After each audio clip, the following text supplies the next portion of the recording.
There's always a time when I'm not really wondering what is going on because I know that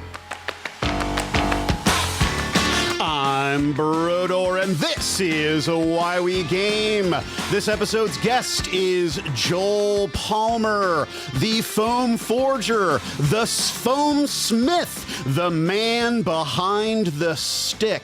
Now, Joel's a bit of a controversial guy, at least from what I understand in some circles, and we're going to cover some neat topics. But first, we're going to get into Joel as a, like me, a husky Midwestern boy who probably grew up on a healthy diet of tabletop and video games. Joel, how are you today?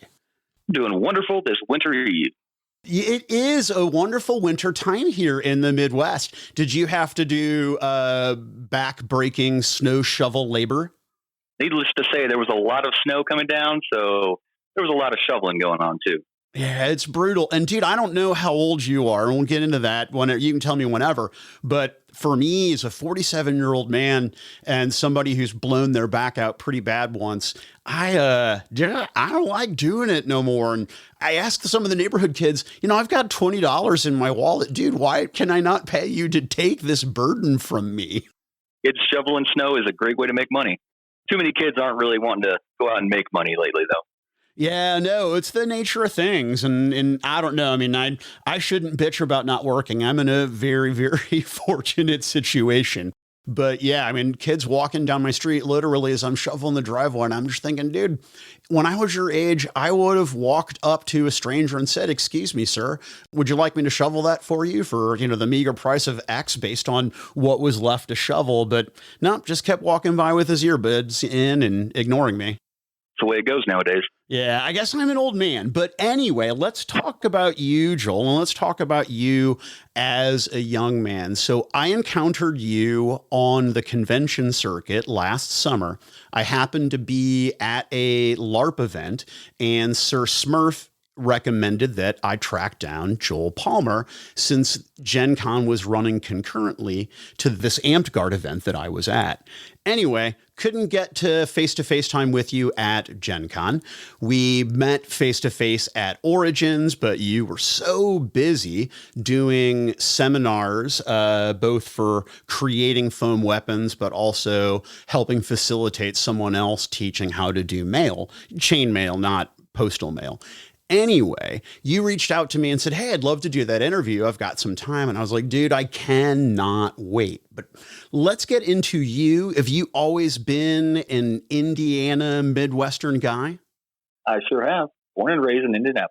And how old are you, if you don't mind me asking? 40s. All right, you're in your 40s. So were you raised on D&D during the Satanic Panic like many of us, or are you young enough to have missed that? I was around that time, but I mainly got into Vampire the Masquerade. That's what really got me into that type of gaming.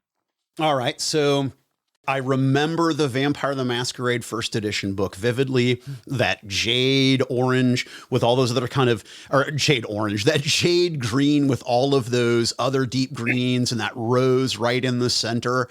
So, all right. Now that informs a lot. So that was really your first tabletop game was Vampire? Oh, yeah.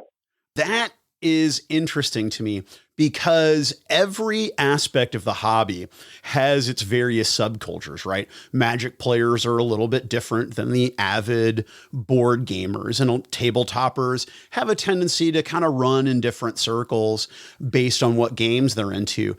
I got into Vampire, but honestly, early on, the people who were playing that game, I found them intimidating because I just didn't think I was cool enough to play that game. The game definitely has a cool factor, so to say, in the gaming community. At least they think they're cool. Sorry, you're doing tabletop Vampire. How quickly did you transition from doing the pen and paper to, I assume, Vampire World of Darkness LARPs? Mainly just jump straight into LARPs. Oh, really? Of the World of Darkness LARPs. Dude, you've got some balls on you, right? To not just get into a game that at the time would have been considered, avant-garde, if I can use a douche word, but also then to take it the step further to go into the actual live action role playing. So you took a subsect of a subsect, and we're like, fuck it. You must have very few things that concern you or make you uncomfortable. Pretty much.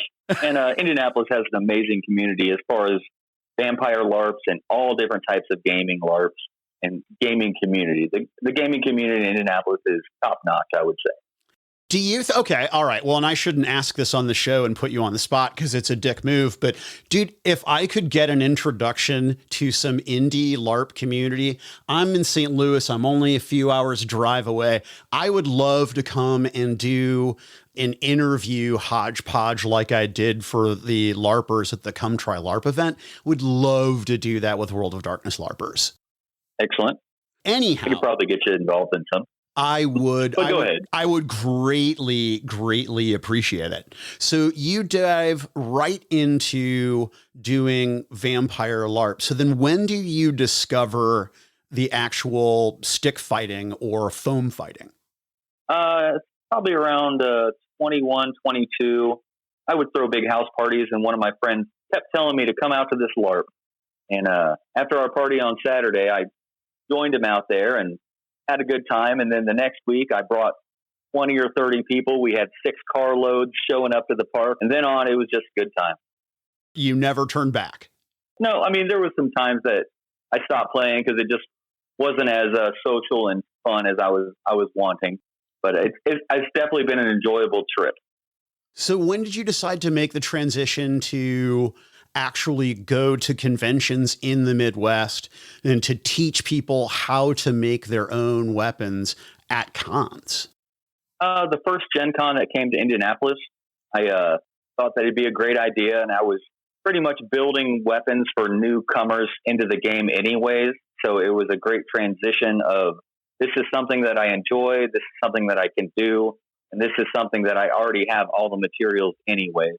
So I threw my hat in the ring on the first GenCon in Indianapolis, which I think it might have been 2003 or 4, somewhere around there.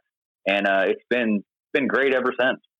Do you do exclusively classes and seminars for how to, or do you do vending as well? Some sort of hybridizing teaching classes on some days, working a booth at other conventions, or working a booth other days of a con? I tried a vending booth at one point for GenCon, and it was not profitable enough to justify getting a booth. And I was with other merchants also trying to sell their wares. It just wasn't profitable enough to venture down that path anymore. So I mainly just do all the workshops. So then what other gaming do you get into? If you jumped right from Vampire World of Darkness to World of Darkness LARPs to then actual amped guard or stick fighting style LARPs, how deep have you gone in that field in terms of what LARPs you have played that you like, you don't like? What's your history there? How far did you travel that experience with the different LARP avenues? Not very far as into diving into other games, but I'll join my friends whenever they go to events or anything along the lines of like with DAG and whatnot. Because DAG also it has a great presence in central Indiana, and they have amazing events here too. But as far as gaming, I'm more of a board gamer now. Recently, the past years, that's mainly what I do is board gaming. Has that been because of the pandemic, or you're getting older and you want something that's a little bit more lower key where I don't have to get hit by people? Yeah, it's a lot easier to get 20 of my friends to come over and have a huge game day than to get 20 of my friends to beat each other with sticks nowadays. So it works out. All right. So wait a minute. You have the ability to, with some regularity, get a score of people together, and the activity you choose is board gaming. And the only reason I sound incredulous is because that's a lot of fucking people that you have to organize at multiple tables with multiple games. And then there's the whole social bullshit of who's playing who's playing what game with whom and who's on whose team and all that bullshit. Man, when I board game, I'm picking a group of people specifically to the game or group of games that I'd like to play that that day. So that's another, I could not manage that. That sounds like hell to me. I tell you what, the Indianapolis community is amazing. I mean, there's so many different avenues to go game pretty much every day of the week. And one of the great things about having the large groups is that if you see people that you don't want to play with, you don't have to play with them because there's plenty of other players to play with. If you see a big long game, then most likely someone's going to be running a smaller, half hour, 45-minute game. So it's a great way to get variety in your gaming. Plus, it lets you play a lot of new games and to get them under your belt and see how you like them. Now, that makes a lot of sense. I guess maybe I'm finally discovering that I'm just cantankerous, and that as much as I love having conversations with people, and I'm an extrovert, they also, I don't know, I guess I'm like Randall from Clerks. I also have some secret disdain for being around groups of people. I don't know. Anyway, so I want to get into a couple things. First and foremost, I usually do a little bit of cyber stalking when I am looking up somebody who I am potentially going to ask to do an interview or have on the show. And I was looking at your Facebook page, and you have this wonderful not background picture, but the little circle on Facebook, whatever the fuck that thing is called. Yours says, it's got this black ring with white lettering that says exposing friends to extremist content. And it has the snake from the Gadsden flag, right? But it also has a rainbow background. So it is this political amalgamation of things that would, well, to the uninitiated observer that does not know you well, it sort of makes me wonder, okay, where does this guy stand? And you and I were talking during the pre-interview that in some circles you may be considered, particularly in the LARP community, a controversial guy. So I guess what I'd like to ask, and please correct me when I have my facts wrong, but when you were doing vending, when you were retailing, were you using the Amped Guard trademark or title? What about for GenCon and all the events and everything? Yeah. What I would do was call the events Amped Guard to get promotion of the game, so people could see in the books Amped Guard. And when they go back to look at where they made their sword, they'll see the name Amped Guard. So then they can Google Amped Guard and find their local park. And what it was promotion of the game.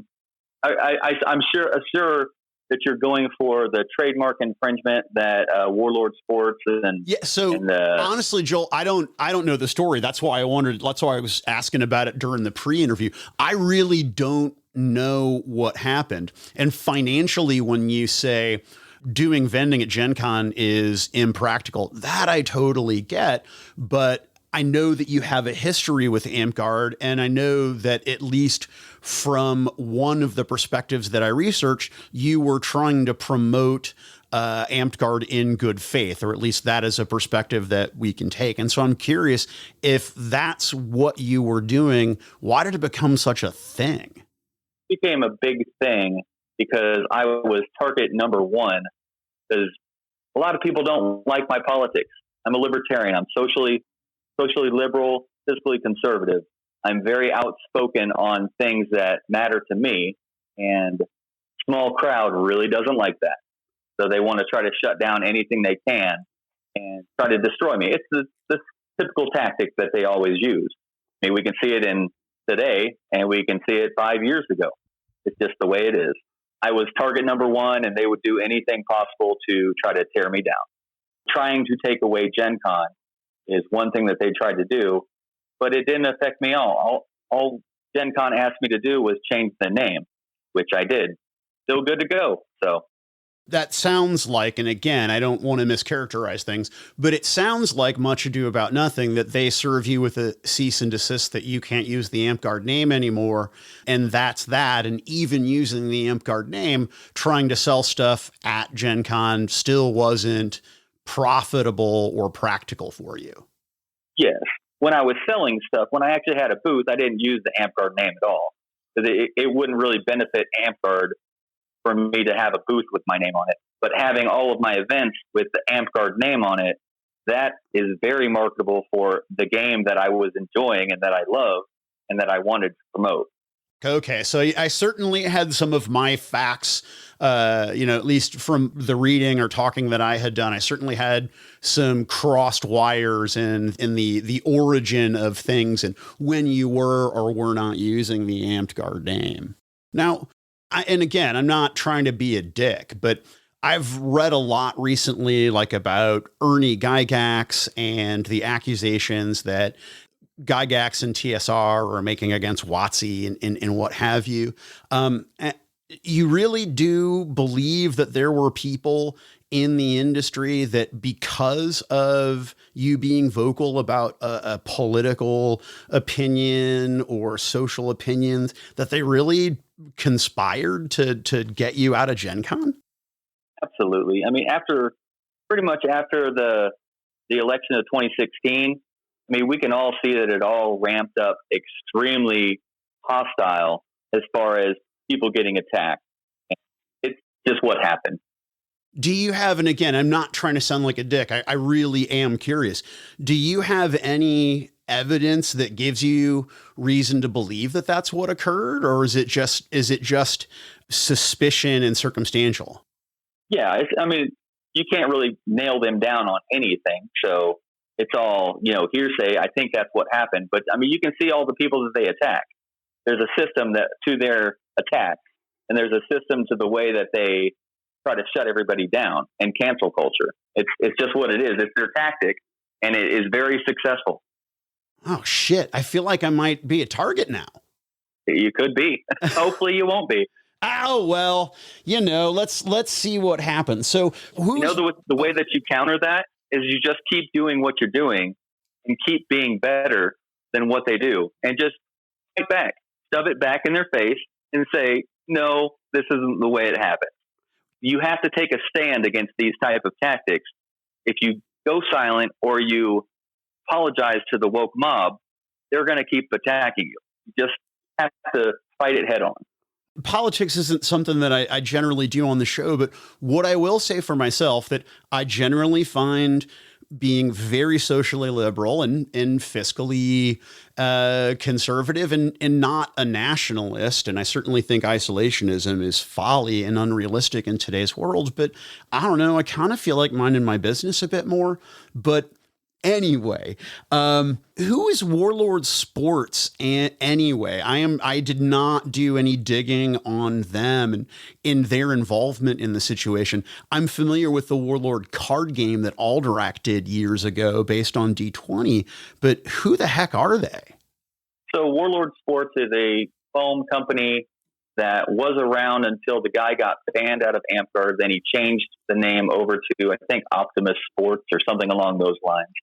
But Warlord Sports was selling 2-foot pieces of noodle for $20. And that is one of the reasons why I really wanted to get into the foam selling business, because I want Amped Guard and all of the foam games to be affordable for everyone.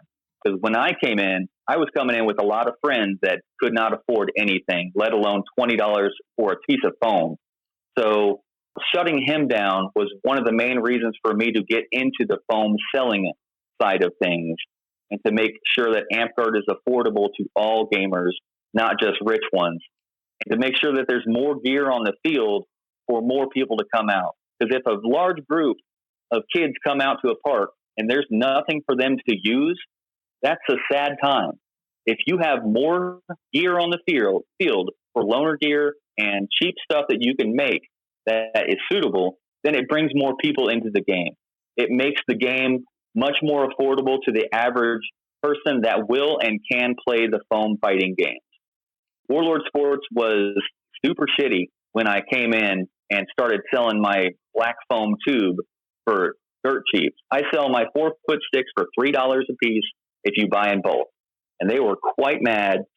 And after that, that's when we got the cease and desist and a bunch of other attacks and all the other stuff that happened. So, but Warlord Sports is no longer, since they changed their name.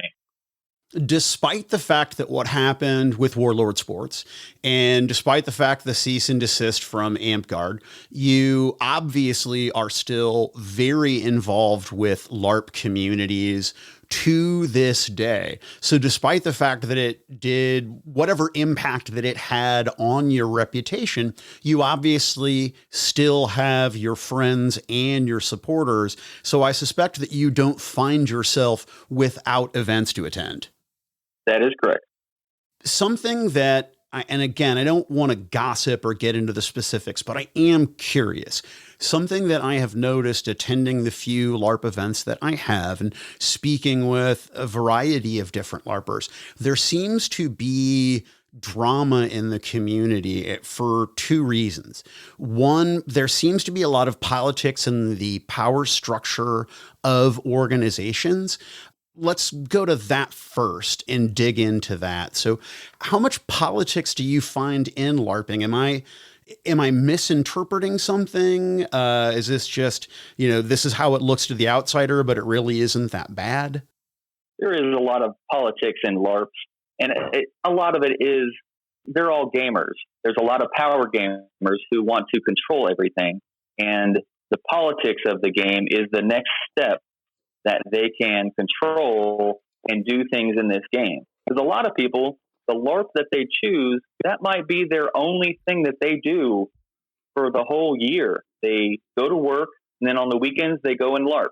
So they try to push as much of themselves into the game as possible, which there's nothing wrong with that. But they try to power game it when they get into the politics and they're not looking out for the best interest of the game and the game community and getting new people involved and having everybody enjoy the game. That's when it starts to get really toxic. People not working towards the betterment of the game. But there's going to be politics in anything that gamers are involved with. So that's the way we do. A lot of us are really enjoy the control and being able to play the game how we want to. If that makes sense. No, it does. I had not considered the depth of devotion from the participant, right? I hadn't considered the fact that a lot of the people who are participating, this is the thing that they have chosen to do. This is their extracurricular activity. And it really is a time commitment to participate in LARPing, not just for actually going to event, learning to fight, the camping if you stay over the weekend or things like that, but also the costuming, the making of weapons, etc. So I can see where, like somebody, hell, like I was in high school with debate, that I was so into it that I also wanted to be, not only just part of the team, but president of the team and get into the politics of that. So when you're living and excuse the expression, a second life like that, yeah, I can see where it becomes so involved that you do become political and really start to take the changes personally. Yep. The other area of interest, and again, I'm not trying to get skinny on LARPers, but one thing that I have noticed, and I don't want to name names, but just, you observe, you listen to conversations, you have conversations with people off the record. And one thing that I've noticed that's really interesting about the LARP community is how open a lot of participants are about being polyamorous. Don't know percentages, but I can tell you the various circles in which I have traveled at conventions and various gamers and game stores. I have not seen a subsect of the gaming community that has such a disproportionate number of people who are openly polyamorous, who are willing to talk about it without any shame. And so I know, looking at your Facebook, you are pretty obviously openly polyamorous. So first, I'd like to ask, why do you think there's a connection, or is there any correlation between the two communities, that they are inherently comfortable with one another? I would say that a lot of the gamers are looked down upon when they were younger. So they get pushed into the category of the weird ones. So they don't mind talking about the the weird kinks or fetishes or polyamory now. So since they're so open about it, it draws out more people to enjoy with themselves, enjoying their life, how they want to live. And since being a gamer, they've always been looked down upon in society, especially years ago, you know, when the whole Dungeons and Dragons, devil worshipping and whatnot. They are open and they don't mind who they make uncomfortable about their lifestyle, whether it be poly or kink or anything along those lines. But you would be surprised in the kink community how many are gamers. There's many dungeon nights where it's all just board games and being nerds and enjoying each other's company, being gamers.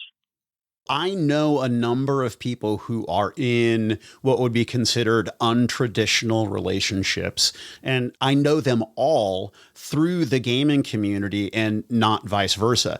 And in fact, I would say that I would, on whatever scale, I'm probably very one-dimensional and or boring, but I'm certainly open to treating human beings like other human beings and respecting what it is that they enjoy doing. Absolutely. But I guess, I don't know, I just wonder, like, is it because the LARP community is so open that more people who are interested in polyamory, or did they find a place, right? Like, did a few people who are into polyamory get into LARP and they were just like, hey, these people are super cool, this activity is super fun, and nobody judges us for having a lifestyle that is different? I believe that's what it is, but the less judgment around their community, which the community is gamers, so they're not judging. So that's why they can be more open and honest on what they want out of life. Right. What do you think? I mean, what is it that makes gamers more open? And I know I try to avoid politics for the most part, but in the gaming industry, you find that most people are very, very socially liberal. Most would also be very, liberal in terms of government, et cetera. But why is that? Why are gamers so much more open-minded to other people's experiences? I don't know. Maybe they've had lived experiences through their characters or through, anything along the lines of imagination. And they just don't need to have the appeal of the masses for them to enjoy life. They know that they can make their life how they want it to be because they've done it in their imagination, or they've done it through their LARPs, or they've done it, however it is, through their main core group, which are usually gamers who don't mind them being the odd duck out. So they can enjoy life how they see it. What are you afraid of? Me? Yeah, Alex. Oh, I'm afraid of medical. That's my main fear in life. Oh, okay. All right. Oh, yeah, medical, definitely. Yeah, they will destroy anyone in the United States. Our medical system is horrible. Really? Why do you say that? I mean, I don't. I am very ignorant when it comes to most things, right? I rarely try to come up for air and see what's going on in the real world. Now, I say that glibly, but I don't know. I'm not completely ill-informed, but what is it about the medical system that scares you so much? Well, any small thing can destroy a person. I've seen so many of my friends just get destroyed by a $1,700 ambulance ride. And I know that if I'm ever in trouble where I need medical help, it's going to wreck me financially. Because I've seen it so many times wreck other people in society. We really need to fix our medical system. And personally, I think the way to do that is to get government out of medical system. I worked in healthcare for a few years, not serious healthcare, but I did work with medical devices. I work with CPAPs, right? So the constant positive air pressure machines. And it boggled my mind because this is the first and only real corporate job I've ever had. And it boggled my mind how the government and the insurance companies worked with one another in terms of healthcare and how much of a difference it would make if the system was just less complicated. And I think that's a lesson to learn, whether it's our laws, whether it's tax code, whether everything is so deliberately fucking complicated that common folk just can't get it. I believe that places like the Oklahoma Surgery Center, one place that's really helping out that whole situation and making it a lot more transparent and putting it forward of we can make medical practices and situations a lot cheaper than the way it is if we just get government and insurance out of the way. I'm absolutely on board, but that's stuff for people that are smarter than me. I like my ignorant little world of games and toy soldiers. Do you do any storytelling style stuff in terms of game mastering or running LARP, right? Stuff like that. I mean, I've seen you in a group of people. I've seen your presence in that group and herding the cat, so to speak. But do you do any storytelling or narrative style stuff in your LARPing or gaming? Not really. I've thought about getting back into storytelling and DMing and pen and papers type stuff. But the problem is that it's hard for me to commit to a large group, and I don't want to give up that commitment if I can't absolutely give it. You don't understand. If I can't meet every Sunday at blah, blah, blah, because I have, I got to go do a job that's going to pay me $2,000, then I don't want to say I can be there if I know that I have other obligations that will take my time. But I do love storytelling. I love making up, like when I was playing the LARP games, I love making quests. I love making, huge role-playing areas for people to go travel down. Oh, your 10 party is meeting up with a bunch of goblins. These are all the goblins. I always love storytelling. But lately, the last, 5 years or so, I haven't really been able to stretch my legs on that front.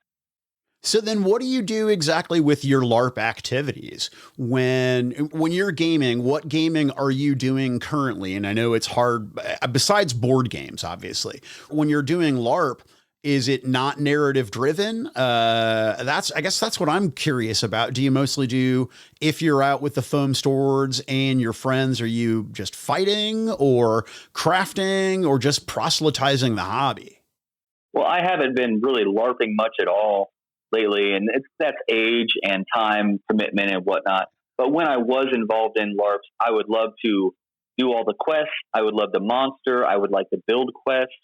I mean, it was all about making sure that people are having a good time, whether that me playing a monster that is role playing with everyone, or me creating a quest that has a bunch of monsters in it that everybody is enjoying themselves, or handing out, items, or however it is. That's what I really enjoyed as far as going to the events and going to the park days and whatnot. Well, I'm going to shift gears then, and I want to go back to Gen Con and controversy in the hobby industry. Now, I went to high school. I've worked many different jobs. I see how politics affects things. And, anyone who tells you that life isn't about relationships and preferential treatment based on those relationships is a liar. So I am open to the idea that there are a group of cool kids, right? An inner circle inside the hobby industry that have influence over other people. But I don't know. I have a hard time with the Ernie Gygax thing. And that's something that I really, really try to wrap my head around. And I've said this to other people. I've watched that video a lot. I've really, really tried to dissect it and figure out what's going on. And what I'm concerned about is I don't know what the next thing is that gets somebody in the hobby industry banned, right? And I don't know. I'm afraid when we start exiling people from the public space because of speech or thought or eye rolls and gestures, I get really scared, and I don't know how to combat that other than you said, to just keep doing what it is that you do. Like, I don't understand why nobody else is concerned about banishing folks for words. I agree. It's a tough system that we're living in now. And if somebody wants you gone, they're going to fight tooth and nail and try to get rid of you. I believe it's Box Day did a great book, Social Justice Warriors Always Lie. And it goes through a lot of their tactics of what they use and what they do to try to destroy anybody who doesn't share their opinion. It's just a sad thing that we have to live through now, and we just have to kind of grit and bear it and try to fight any way that we can, and just keep going on with life. Yeah, and now the crazy conspiracy theorist in me is wondering, I mean, I don't have any evidence to support anything, but I mean, are there people out there? Is there a team of people at their keyboards that are going to come after me for questioning the exile of Ernie Gygax, you know? They might. I'm positive that you'll get some haters just from this interview alone.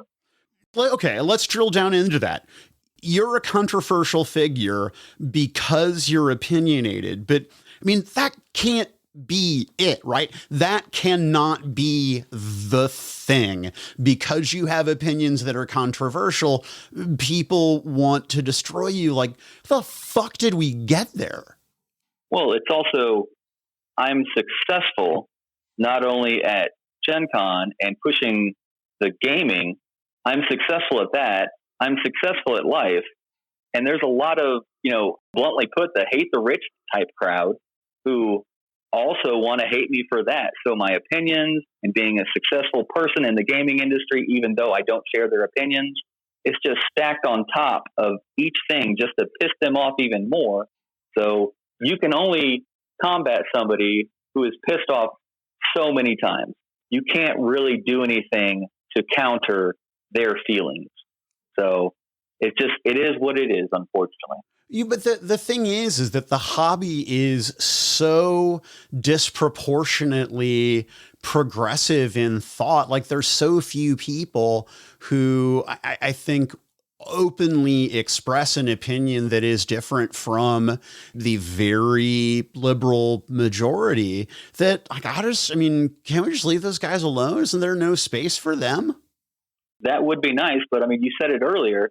If anybody shares opinion that is not shared on the progressive left, if they don't agree with them, then they get destroyed. They get, however they can be attacked, they're going to be attacked. And unfortunately, that tactic works well for them. That's just what we have to deal with. If you're not towing the line, then you're getting attacked. If you're not on board, if you speak out even something small, then you are demonized and you are a person non grata to them. The only thing that I would challenge, and I'm certainly not going to argue with you, other than that I have seen this tactic used by extremists all over, right? I mean, I grew up, with religion, and you've seen a lot of other people now, especially the right has learned to wield the cudgel of cancellation, right? So I don't think it's exclusively a left thing, although it seems to be the predominant thing today that I'm exposed to. I agree. Dude, how do we fix it then? How do we make the gaming space a place where people like you and I who want to shoot guns at our gay friend's wedding while we, responsibly then later drop shrooms and attend an orgy? Like, how do we make sure that it is okay that everybody on either side of the thought spectrum gets to be there? Does that ever happen? It can happen. You just have to keep pushing the Overton window. You have to keep pushing what is right. You have to keep pushing your morals to make sure other people see that, oh, well, that guy thinks it's wrong, and I think it's wrong, and he's able to speak up. Now I feel able to speak up against this, whatever topic it is.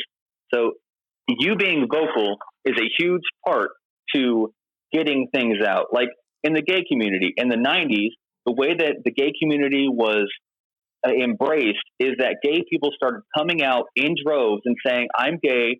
This is the way I live my life. Deal with it. So more people see that people have opinions that they agree with, or that it's normalized to have these opinions. That's just what you have to do. You have to speak up when you see something wrong in society. You have to speak out when you see that something is against your morals, and just speak out. That's the main thing. Just use your voice. All right, here we go. It was wrong to cancel Ernie Gygax. I said it. Good. Excellent. I agree. But so here's what's interesting, is that what you said was very thought provoking, because now what I'm looking at, when I was in debate, we used to say silence is compliance, right? So I argued policy debate, and you would bring up points. And if the other side during their allotted time dropped a point, meaning that they didn't address it, you would attack with under the philosophy of silence is compliance. They didn't address the argument because they couldn't defeat it. And that's all that you needed to make sure the judge was aware of. Any other brilliant thing that you had that you wanted to say, the first point you want to hammer is that this point, obviously, they agree with.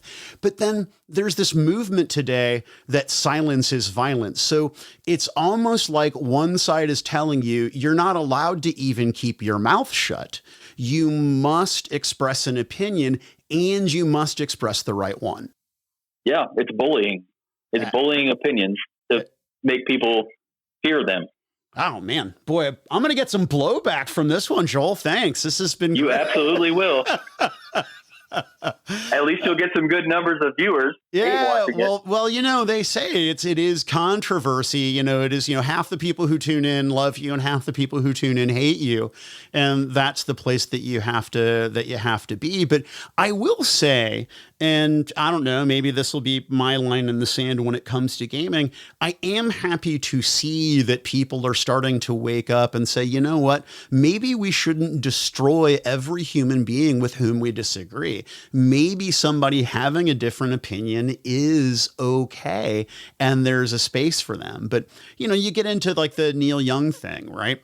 Dude, good for Neil Young. You don't want to be on Spotify with Joe Rogan? Take your music off Spotify. Dude, God bless you. You do your thing. You stand up for what you believe is right.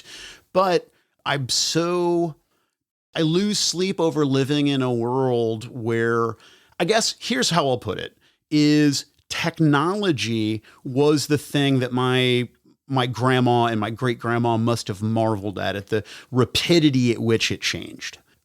In my lifetime, language, how language has evolved and how it's being wielded as a weapon to influence thought, that marvels me.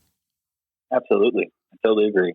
Yeah. And I don't know, it's stunning. And I don't want to see it with my board games and my toy soldiers, right? Like, I just want, people to be left alone. And so if you believe in Jesus in two genders, or if you believe in all the genders, and I just let people game, Yeah. Let people be free to enjoy life how they see it. Yeah. But some people don't want it that way. I want to get into the financial side of Stronghold LARP foam that you do on Facebook, right? Because this is something that is of financial benefit to you. It's not just a passion project, right? Absolutely. It started as a passion project just to make sure everybody had cheap weapons and everybody was armed up and enjoyed the game the best they could. But yes, it's now turned into more of a business side. Is it a part-time business or is it a full-time thing for you? Yeah, it's a part-time business. I mean, I get people coming and driving into Indianapolis to take out a truckload of foam every once in a while. And of course I do all the conventions and whatnot. So, but it's definitely part-time. The reason I ask is that I don't want to get too much into your personal background, but just in doing some digging, and based on the comment that you made earlier about if I have to drop the game to go make $2,000, I'm going to go do that. I assume that you would do okay for yourself, and so that your professional life affords you the opportunity to pursue this at your leisure. That is correct. I live a life of leisure. I mean, my finances, I try to make money any way that I can. So just because I know that if I have more money, then I can do what I want. And I like living a life where I can do what I want. So the money definitely helps progress towards that goal. I'm going to guess you don't have kids. I do not. Oh, yeah, no, dude, you are we used to be what is referred to as a DINK, a double income, no kids. But I fortunately am married to a woman who does really well for herself. So aside from, Patreon and her, Patreon is really the income that I bring to the household that allows me to continue to afford to do this and not go get a real job. Yeah, it's pretty sweet.